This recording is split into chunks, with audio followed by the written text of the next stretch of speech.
Okay, so she's in this village making empanadas, and she has this, that's an important part of the story.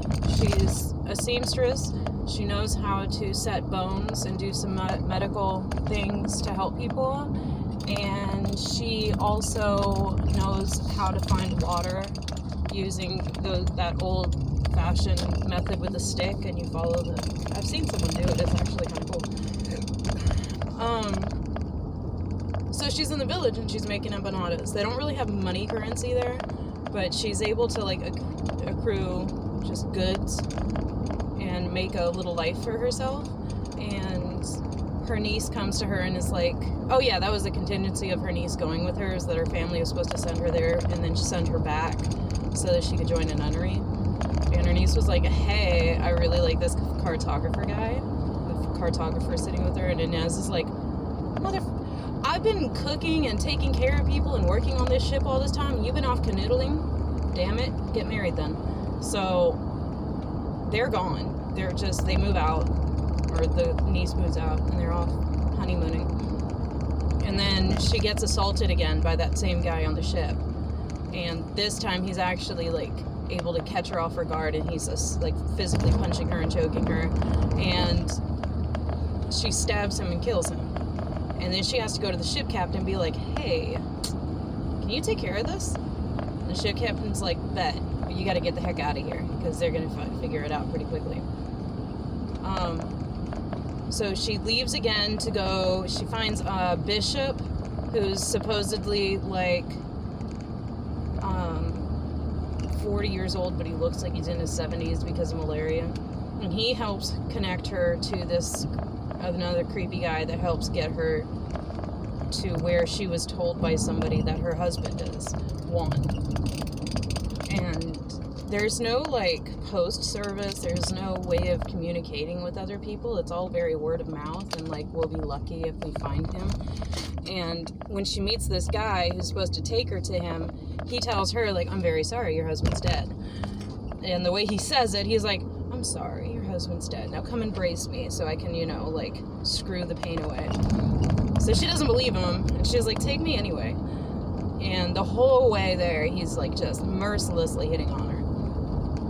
She gets there, and she's one of the very few Spanish people fresh off the boat, and she's also a Spanish woman that's traveling alone. That's all very strange to a lot of people there. And so one of the people that manages the town in Peru that she arrives to, he's like, yeah, your husband totally did die, but also it's my fault, and it'd be nice if you stopped asking questions. Because he sent her husband ended up going to war, or fighting in a battle for him, because he had accrued so much debt that he had to go and fight. And then the guy, he must not have been very popular, because the captain or whatever is like, hey, you're gonna wear my outfit, and then they're gonna go after you, so I don't die. Like, it'd be really nice if he did that for me. And he did, and he died. And so she's talking to the captain, and the captain's like, you're gonna use some discretion, I think that's important. And she got it. She's like, okay, I'm gonna back off. I didn't like him that much anyway. Now she's haunted by the ghost of her husband. There's a lot of that. Alright, what goes on now? I can't really remember. I know that she sets herself up as a little bakery person, and she's doing seamstress work and stuff. That's the thing. Captain, gave her some guilt money and helped set her up in a little house, and she starts to do the same thing she's been doing, just being very useful and, being able to make a living with herself, by herself.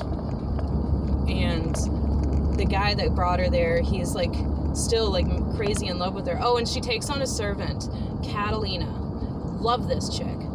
She's awesome. So she takes on this servant, Catalina. I can't remember where she's from. Catalina's not her original name. I think she's native. I think she's one of the natives of Peru or something. And she's got her own witchy methods of medicine and things like that.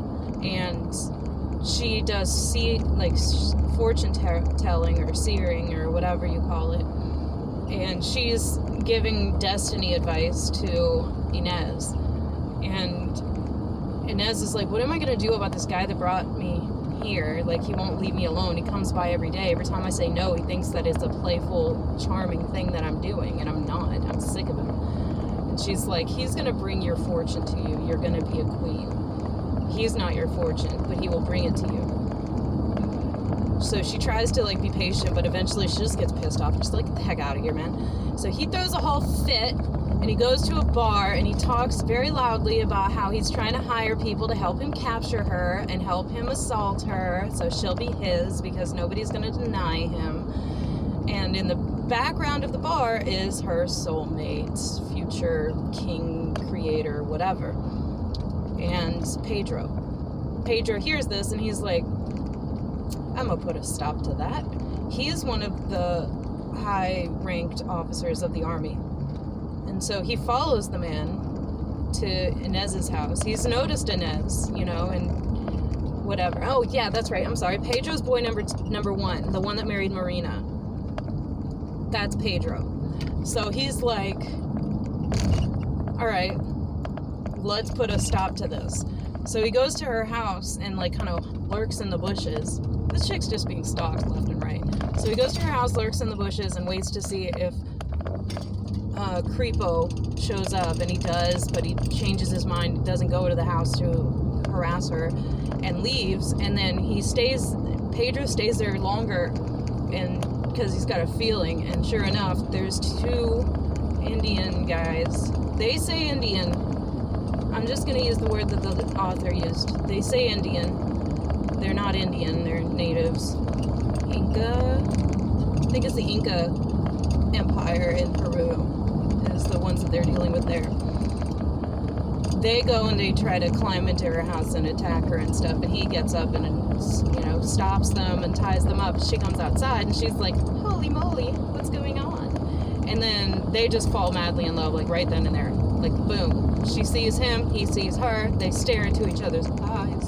And Catalina comes and she's like, oh, it's him. And Inés is like very forward, which is a relief to him, I think, because he's like, oh, wow, not like Marina. Awesome. And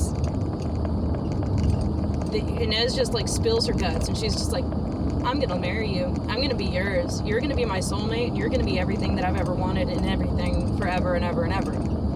And he's like, bet. And they bang right there. And he stays there for 3 days. And she gets to teach him how to be a lover because he's not that great anyway. And she goes into length about how it's a woman's job, if she is not happy with her partner's sexual performance, to train him, which I think is actually kind of cringe, but kind of cute. So he starts, you know, a whole full-blown relationship with her. And during this time, he's also planning on crossing the desert to what is now known as Chile.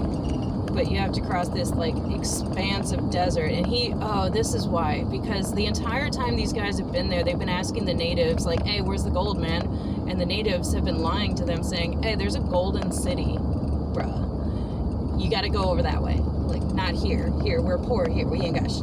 You gotta go over there. That's where the good stuff is. And they keep on doing this to them. So the guys are, like, looking for this city of gold. And it's all a lie, but he knows that his buddy, boy number 2, went and found something, and he went in he tried to get there, and he couldn't figure out how to do it. There was some sort of failure, and it was like, they went through the desert, then they went through the mountains, so they went, it was like freezing to death, scorched to death, and he's like, I know how he tried to do it, and I'm going to try to do it too.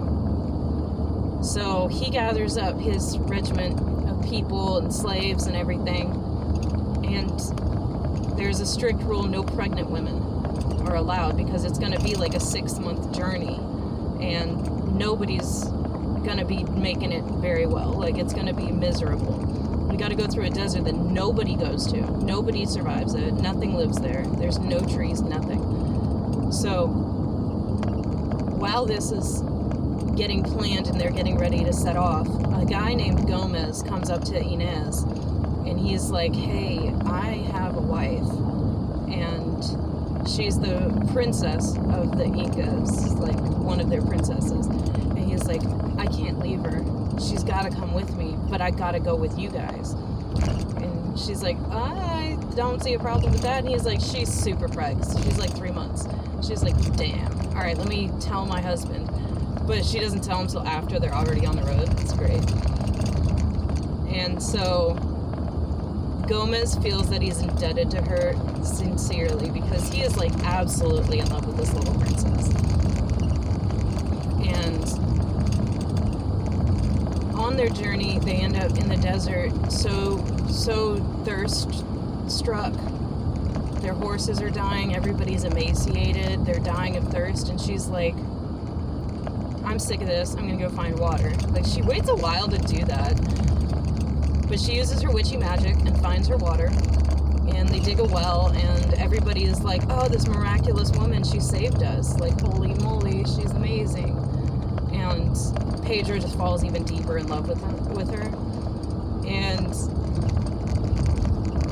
after that, they finally touch down in Santiago, well, what eventually is, or a port near Santiago, something like that. While they're there and they're trying to like get their health back, a young boy falls in love with her and causes Pedro to be super jealous.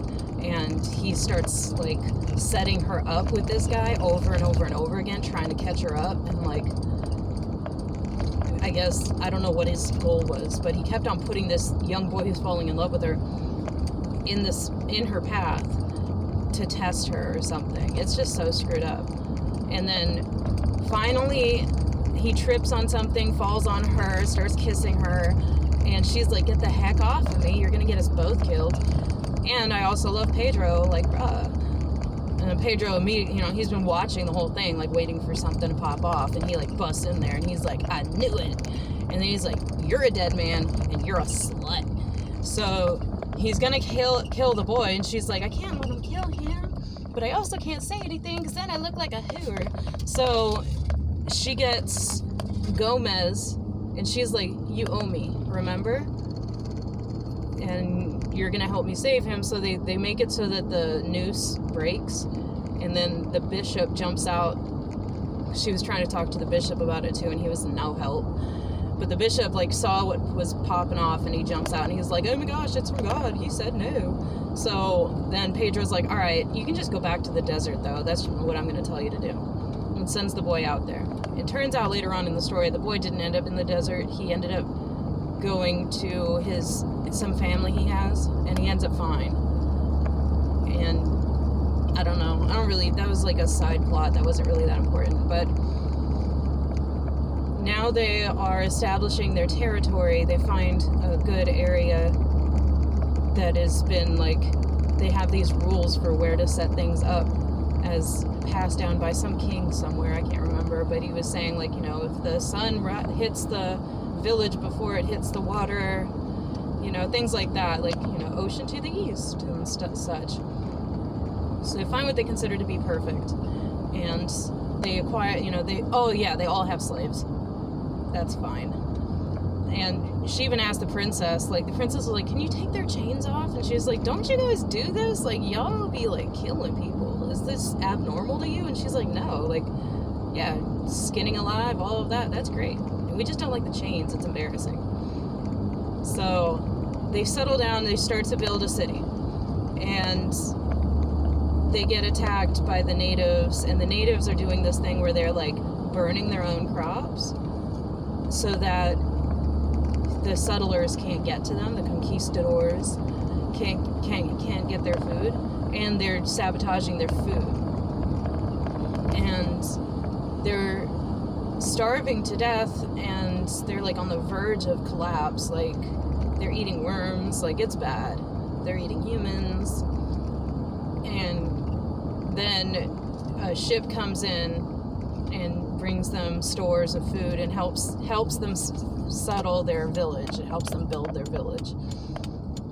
And then now they've got a solid village And sorry, they got like everything's rocking and rolling now. Finally, they've stopped starving to death. Her innovative methods of making empanadas with literally anything is working out very well for everybody. And she's kind of the governess.